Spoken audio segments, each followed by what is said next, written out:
Dulog muli sa panalangin sa ating Panginoon. Praise God. Thank you, Jesus.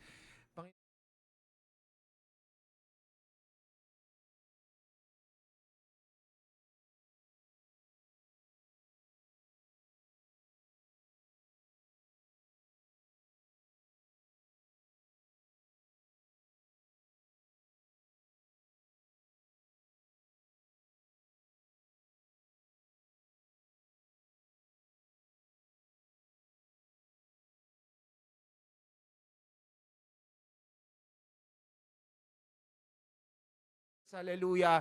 And to serve you, Lord God, with everything that we have. At sa pamamagitan, Panginoon, ng gagawin namin na pagpapatuloy ng pag-aaral namin, Panginoon, sa iyong katotohanan. Panginoon, ikaw ang siyang manguna sa gawaing ito. Ikaw ang siyang magbukas ng aming mga isipan, ng aming mga puso, Panginoon, at ibuhos mo ang iyong makalangit na kaunawaan. Hallelujah. Sa bawat isa sa amin upang lalong lumalim, Panginoon, ang aming pagkaunawa, lalong lumago, Panginoon, ang appreciation namin, Panginoon, sa iyong mga plano at sa iyong kalooban para sa amin.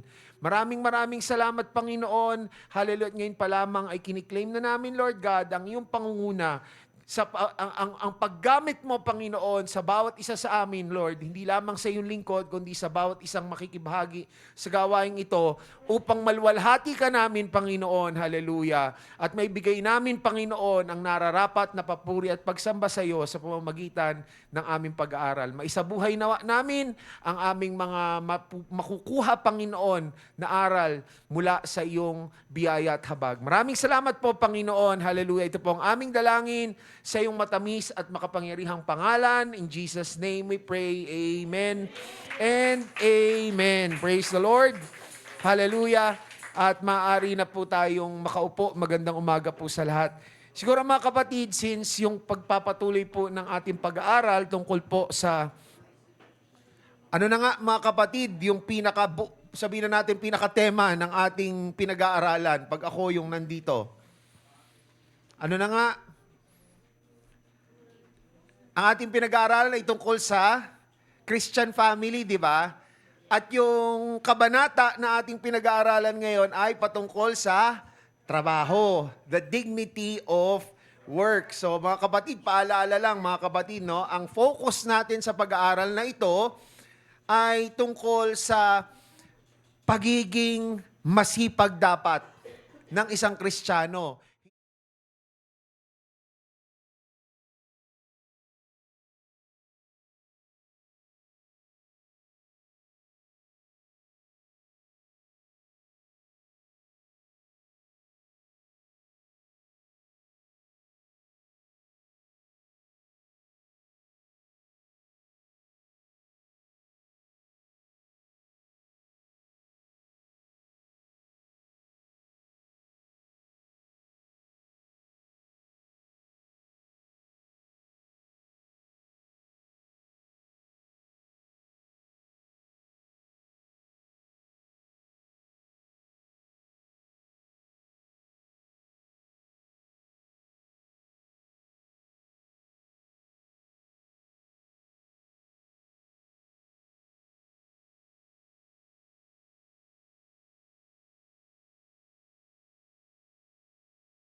for nothing, hopes to inherit a large estate, win a lottery, or gamble successfully on horses.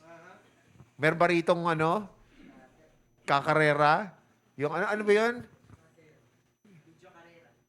Yung, hindi, bukod doon sa ano yun bago yun di ba? Pero di ba, bago yung mga online na yan di ba? Sabong, before yung online sabong, di ba? Saan ba yung sa karera ba yun? Yung parang may nakikita ka parang, yung parang mukhang tabloid na, dividendazo ba yun? Sabong ba yun o sa karera? Karera, basta yung mga ganyan, yung may mga nakalagay yung mga pangalan ng mga, kasi one time nakita ko sa ay, ba't ganito mga pangalan ng mga aso tuloy? Mga kabayo, parang mga fancy ng mga pangalan, halimbawa mga Sweet Honey Bunch, mga ganon, di ba? Oh. Kasi di ba, yung iba, siguro ginagawa nila panlibang. Pero may iba mga kapatid, na kasi nga di ba, malitang effort kung tutuusin. Magtataya ka lang di ba? Tapos yung balik, kapag nanalo, malaki. Tama? So, may mga pangarap para sa mga malalaking bagay, maganda naman yung kanyang mga inaasam, pero mga kapatid, hindi niya alam na dapat ito ay pagsikapan. Anong sinasabi mga kapatid kung inyong bubuksan ang Biblia? Proverbs chapter 20, verse 21. Sige po, sino po ang nais magbasa?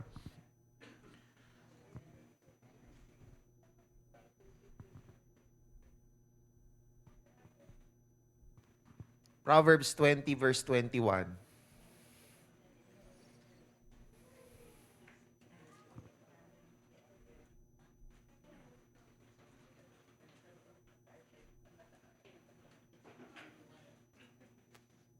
Sino po ang pwede magbasa? Kung nabuksan nyo na po sa pwede pong kayo ay tumayo at basahin po ng malakas. Sige, Pastor James. Proverbs 20, verse 21. An inheritance may be gotten easily at the beginning, but the end thereof shall not be blessed. Amen. Thank you, Lord. Thank you, Pastor James. Sa Tagalog po, sino pa may Tagalog na Bible? Pakibasa nga po yan. Ang mana ay matatamong madali at pasimula, ngunit ang wakas niya ay hindi pagpapalain. Amen. Di ba? Nakita niyo mga kapatid? Meron ba sa inyo mga kapatid na minsan pinangarap nyo na biglang may darating, may kakatok sa inyong pintuan, tapos sasabihin sa inyo, yun pong inyong bilyonaryong lolo ay yumao at wala po siyang ibang tagapagmana kundi po kayo. So, congratulations. Kayo po ay hindi condolences no? Congratulations. Kayo po ay magmamana ng kanyang mga ari-arian. Mamang ganon, mga kapatid. Nga. So, anong sabi sa Proverbs, mga kapatid? Di ba? Yung mana, madaling makuha. Di ba? Kung tutuusin, hindi mo pinaghirapan yun. Ang nagsumikap para makuha yun, para ma-earn yun, mga kapatid, ay yung magpapasa sa iyo ng pamana na yun. Magulang mo, di ba? Or ninuno mo. Pero kung tutuusin, ikaw wala kang pinaghirapan para doon Di ba? Kaya anong sabi mga kapatid dito sa proverb na to? The end thereof shall not be blessed. Di ba? Madaling lustayin, madaling ubusin ang bagay na hindi natin pinaghirapan. Pero yung bagay na pinaghirapan natin, mas pinapahalagahan natin. Kaya hindi natin hinahayaan na masayang. Tama? Di ba? Ilang beses na nangyari mga kapatid na ikaw ay, kung sakali man na nangyari mga kapatid, nanalo ka ng cash sa raffle. Di ba? Nanalo ka ng tara, bartropa, nanalo ako ng 10,000. Tara, iti-treat ko kayo. Di ba? E tapos yung barkada, lampas 10. Di ba? Eh magkano na ngayon ng pagkain sa labas? Ba, lalo na kung medyo, kung mga Jollibee, mga ganyan, ngayon nga, panahon nga ngayon nakakalula na rin ang hindi mo malayan. Ay, ilan lang kaming tapos mag-1,000 na yung babayaran mo. Di ba? Eh what more kung halimbawa medyo social pang mga di ba? Di mo malayan, ubos. Na? Kasi wala kang pagpapahalaga dahil hindi mo siya pinaghirapan, hindi mo siya pinagsumikapan. Whereas, di ba, yung talagang pinaghirapan mo, ayan, Sister Esther nandito, sorry kung special mention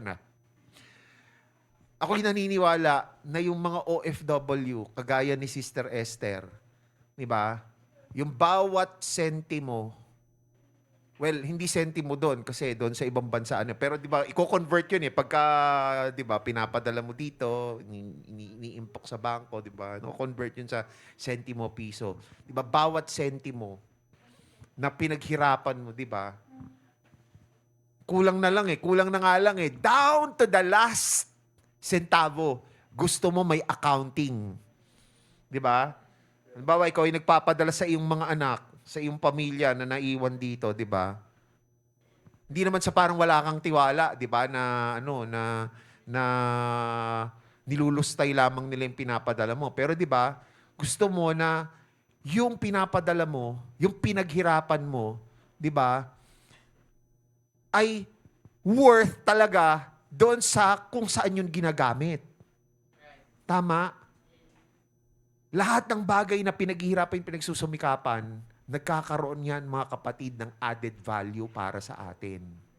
Pero yung mga natatanggap natin na mga sabihin na natin ng pagpapala, 'di ba? Gaya ng mga mana, yung mga hindi mo inaasahang raffle, free gifts, yes. Yan yung mga hindi mo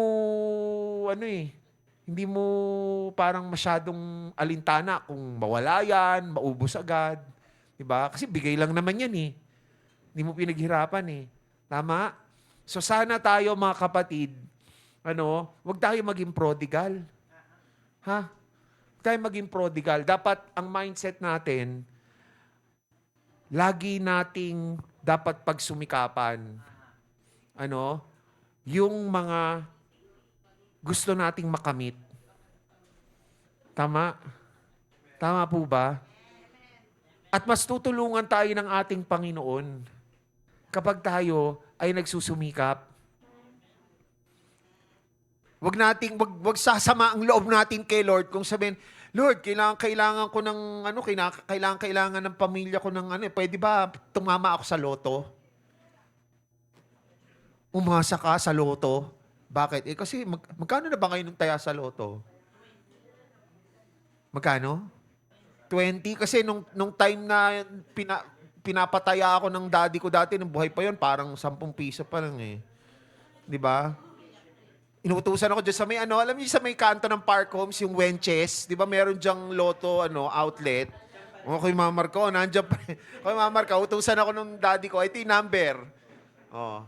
Di ba? Magkano yung taya, tapos yung balik, kung manalo ka, di ba? Oh, yung daddy ko noon, parang libangan niya lang yun kasi ever since, makikita ko, parang nag-iipon to si daddy ng sweepstakes. Alam mo yun? Hindi nyo na alam yung iba sweepstakes na ticket, yung yung ilang number ba yon? Ginagawa ko kasi nung bata pa ginagawa namin yung pera-perahan ng mga kapatid ko. Yung mga, gamit na. Pagka may mga sobra-sobra, mga ganon. Anyway, di ba?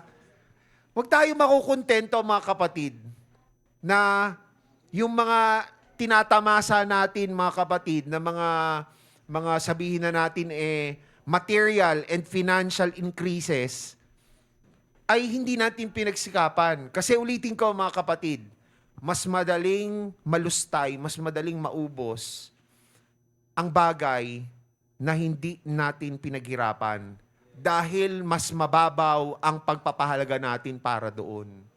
Di ba? Amen ba, mga kapatid? Palakpakan natin ang ating Panginoon. Thank you, Jesus. Ang sabi ng ating Panginoon, di ba, lalo na nung naging pasaway si Adan, di ba? Nandyan na nga eh. Nandyan na kayo sa paraiso eh. Lahat ng kakailanganin nyo, nandyan na eh. O yan, nagpasaway si Adan. So ang sabi ng ating Panginoon, kailangan mong pagsumikapan yung ikabubuhay mo. Di ba? Kaya nga mga kapatid, di ba, may Bible verses, sinabi, ang tamad, hindi dapat kumain. Oh. So makikita natin mga kapatid, yung close association between laziness and prodigality. Kasi mga kapatid, kung hindi ka tamad, di ba, alam mo na dapat pagsumikapan mo at magsisikap ka talaga para sa mga bagay na gusto mong makamit. Amen? So, yung mga nga di ba, nabanggit ko ito noong nakaraan yung mga, ayun, yung mga kaya nai-scam kasi, madaling yumaman, get rich, di ba? Open-minded ka ba? Hindi na mga tagline naman, open-minded ka ba? Or gusto mong yumaman agad? Di ba? Usap tayo. Mga ganun, di ba? Tapos ang ginagawa ng para palabasin na parang totoo nga na madaling yumaman, palaging may mga picture na may mga hawak-hawak na mga pera na parang nilalahad na parang pamaypay, di ba? Meron pa parang stack ng mga bundle ng may sports car sa likod. Yung pala, nangyari, pagka, sige, picture, ganun lang. Di ba? Meron din ako nabalitaan, mga kapatid saan ba yon? Na parang,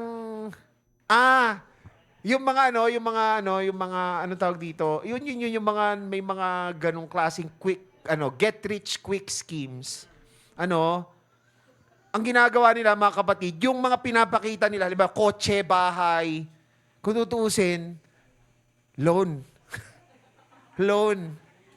Uutang muna.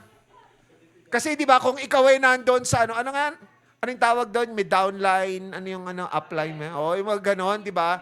Kasi kung ikaw ay downline pa lang, di ba? Downline pa lang, mag-i-invest ka na para balasin na madaling yumaman. Na ako ay madaling yumaman sa pamamagitan nitong pinasok ko at gusto ko na pasukin nung magiging downline ko. Di ba? So ang isipin mo, utangin ko muna. Bababawi ko naman yan once marami ako maging downline Di ba? Unfortunately, di ba, dahil na yung mga pyramiding scheme na yan. Naalala ko nun, may mga pyramiding scheme na idinadaan sa... Okay, hindi ko naman sasabing okay, pero meron mga pyramiding scheme na wala kang ibang gagawin kundi lang ng pera, magpasok ng pera at manghikayat ng Meron man iba yung may produkto na kapakipakinabang, yung mga vitamins, supplements, di ba? Although ingat-ingat pa rin, di ba? Pero at least, kung sakali man na hindi bumabalik sa yung pera mo, meron namang mga vitamins, magiging malusog ka, di ba? Sana, di ba? Kung effective talaga yung yung produkto, di ba? Tama, kailangan FDA approved. Kung wala yung FDA approval, nako, malamang-lamang scam yan. Di ba? So mga kapatid, ingat-ingat tayo Hindi tayo malulin lang ng mga ganong klaseng iskema kung tayo mga kapatid ay masipag. Na hindi tayo umaasa sa madaling pagyaman. Madali ang pagkamit ng mga material at pinansyal na mga bagay. So, dapat mga kapatid, para tayo ay... Tsaka mga kapatid, iba ang nagagawa ng nagsusumikap Hindi lamang yung material na benefits, nandun din mga kapatid yung self-fulfillment.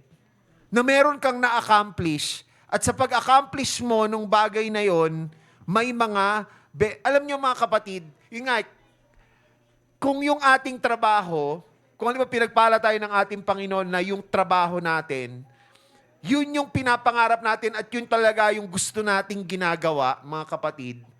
Kung tutuusin, parang minsan ang tingin natin doon sa sahod natin parang side benefits na lang Nang parang main benefit na nakukuha mo ay yung self-fulfillment mo kasi nagagawa mo yung gusto mo. Na-accomplish mo, yung pinangarap mo sa buhay mo, na yun yung na-accomplish mo. Di ba? So, darating tayo dyan mga kapatid, as long as magtiwala tayo sa ating Panginoon. Dahil ang Panginoon, di ba nga, trust in the Lord with all of your heart and lean not unto thine own understanding. In all of thy ways acknowledge Him and He shall direct thy paths. Siya ang magdidirekta sa atin kung saan tayo dapat patungo. Basta tayo mga kapatid, nagdidepende tayo sa ating Panginoon. Nagtitiwala tayo sa ating Panginoon. Amen? Amen ba mga kapatid? Ano? Mga kapatid, ito nga eh. Although 'di ba may verse sa Bible, 'di ba? Ang mga ibon kahit na hindi sila nagtatrabaho, sila ay kumakain. Amen. Ang nais na i-emphasize doon ng ating Panginoon, 'di ba? Yun nga eh, mga ibon hindi mo makikita nagtatrabaho pero hindi sila nagugutom. 'Di ba? What more tayo ng mga anak ng Diyos, 'di ba? Kung tayo ay nakaasa, nananampalataya sa ating Panginoon, hindi tayo pababayaan ng ating Panginoon. Di ba? Pero hindi ibig sabihin nun na mga kapatid na, ay, prodigal din pala ang mga ibon. Nakakakuha sila ng pakinabang na wala silang ginagawa. Uy, hindi, magunos dili tayo mga kapatid. Di ba? Ang ibon ba nakakalang na ganyan tapos may lumalaglan na ng pagkain? Hindi. As in, parang pinauulan lang ng Panginoon yung pagkain. Din ba ibig sabihin ni Jesus doon sa Hindi. Hindi ganoon mga kapatid. Makikita mo pa rin sila, lumilipad sila. Lumilipad sila sa malalayong lugar para maghanap ng kung saan sila makakakuha ng pagkain nila. Di ba? Mga pusa, mga aso, dyan sa di ba, nagkakalkal ng basura. Di ba?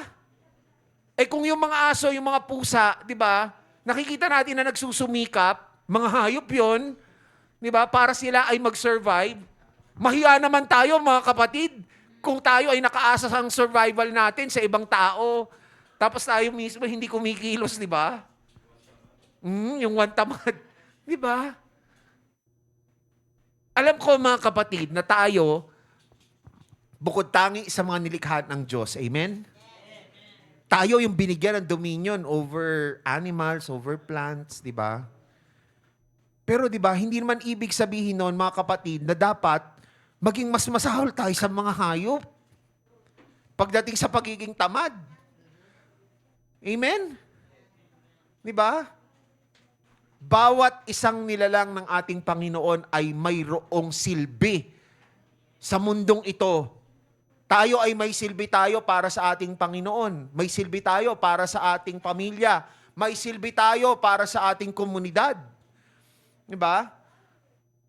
So, dapat gampanan natin yung silbing iyon, yung plano ng ating Panginoon para sa atin. Huwag tayong maging prodigal. Huwag tayong maging prodigal. Basta tayo ay kikilos na mayroong pananampalataya at pag-asa sa ating Panginoon. At yun, tiyak hindi tayo pababayaan ng ating Panginoon. I don't believe, mga kapatid, hallelujah, na nung sinabi ng ating Panginoon na huwag kang mag-alala sa iyong pangangailangan dahil, yun nga, ang ibon hindi naman nagtatrabaho yan pero hindi nagugutom. Diba? Kumakain pa rin siya. Ako'y naniniwala na hindi katamaran ang gustong i-point out ng Panginoon doon. Kasi baka sabihin mo, hindi naman ako pababayaan ni Lord, wag na lang ako magtrabaho. Hindi ganun ang kalooban ng ating Panginoon, ha? Hindi ganun. Ang kalooban ng ating Panginoon, tayo ay kumilos. Kasi mga kapatid, tandaan natin, ang ating Panginoong Diyos, may share ko lang, saglit, Kahapon, mga kapatid, may pumuntang, kaibigan ng kuya ko, nung siya ay, maniwala kahit sa hindi, mga kapatid, yung kuya ko, yung sinundan ko, yun kasi, siya kasi sa aming magkakapatid, yung parang may pagkabanidoso Tsaka yun, parang may pangarap yata mag-artista. Sorry, Kuya Christian, nag-ano yun mga kapatid, uma-attend datin sa mga workshop sa ABS-CBN. Tapos anong tawag dito? Umi-extra sila dati. Kinukwento niya nga kagabi, naalala niya, umextra sila dati sa isang, episode na maalaala mo kaya na ang bida ay si Jay Manalo. Kasi kaya namin napag-usapan yun kasi nga, may dumalaw nga kahapon na may pangangailangan sa buhay niya. Hindi ko masasabing prodigal siya, mga kapatid. May sitwasyon siya. So, sa hindi paghaba ng kwento, mga kapatid, pinag-pray ko siya bago siya umalis. So ako, naniniwala ako na kalooban ng ating Panginoon yung pagpunta nung yun. So, sinabi ko sa kanya na hindi kailanman tayo pababayaan ng ating Panginoon. Amen? Hindi tayo pababayaan ng ating Panginoon. Pero mga kapatid, ang Panginoon, pag kumilos yan, hindi kagaya ng iniisip natin na mayroong magic na kamay na biglang lalabas at ibibigay yung pangangailangan natin. No. Ang Panginoon, kumikilos yan sa pamamagitan din ng mga pangyayari or sa pamamagitan, mga kapatid, ng tao. Sabi ko sa kanya, alam mo, ako'y naniniwala kalooban ng ating Panginoon na magkausap tayo at marahil ako yung ginamit ng ating Panginoon para mabigyan ka. Kasi siya, mga kapatid, kailangan niya ng gabay. Anyway, so yun, mga kapatid, gumagamit na ibang tao or tayo mismo ginagamit ng ating Panginoon. Di ba? Tayo ginagamit ng ating Panginoon para mapunan yung ating mga pangangailangan. Binibigyan tayo ng kalakasan ng ating Panginoon, magandang kalusugan ng ating Panginoon para tayo makapagtrabaho. Para kung halimbawa, gusto nating kumain sa McDo at will ni Lord, sige, anak, pagbigyan kita, sige, kain ka sa McDo. Pero magtrabaho ka para may extra kang kita, yung extra mo, yun yung pangkakain mo sa McDo. Di ba? Ganun ang Panginoon. Hindi magic, bigla ka na lamang bibigyan, may kamay na bigla lalabas dyan, tapos meron ng Big Mac. Diba? Hindi ganun, mga kapatid. Amen? Amen? Palakpakan po natin ating Panginoon. Tayo po yung magsitayo. Praise the Lord. Hallelujah. Pagpapatuloy po natin ito sa susunod na pagkakataon. At tayo po, mga kapatid, hallelujah, ay muling dudulog sa panalangin sa pagtatapos ng ating gawain sa umagang ito, Sunday School, at para na rin po sa ating kaloob sa gawain po ng Sunday School Department ng RTCM. Maraming salamat po, Panginoon, sa pagkakataon na yung pinagkaloob sa amin upang ang iyong makalangit na kaunawaan ay may bahagi sa bawat isa. Maraming salamat, Panginoon, na patuloy mo kaming binibigyan ng kalakasan, ng kalusugang maayos, Panginoon, upang kami, Panginoon, ay magamit mo para mapuno ang pangangailangan, hindi lamang ng aming pamilya, ng aming kapwa, kundi gayon din, Panginoon, ang sarili naming mga pangangailangan. Nawa, Panginoon, ang iyong banal na Espiritu, Lord, hallelujah, ang patuloy na magdulot upang kami, Lord Jesus, ay magsumikap, Panginoon, hindi lamang sa aming mga trabaho sa sekular, kundi lalong higit sa aming pagpupuri at pagsamba sa iyo. Kaya, Panginoon, hallelujah, sa iyo lamang kami umaasa at nawa, Panginoon, hallelujah, ay nabigyan ka namin ng kaluwalhatian at nalugod ka namin sa pamamagitan ng ginawa namin pag-aaral. At hinihiling na namin, Panginoon, na sa aming pagbibigay sa gawain ng Sunday School, ito ay iyong kalugdan at gamitin ang mga kaloob na ito sa lalo'y kaayos, ikatatatag, Panginoon, ng gawain ng Sunday School Department ng aming congregation. Ihanda mo kami, Panginoon, sa aming gagawing Divine Worship Service, at ikaw lamang at wala nang iba ang aming itataas, pupurihin at sasambahin. In Jesus' name we pray, amen and amen. God bless us all po, mga kapatid. Hallelujah. We'll have a very short break, hallelujah, as the pulpit ministers and the musicians, the music team prepare, and we will start our divine worship service in a while. Bigay po tayo ng ating mga kaloob sa gawain ng Sunday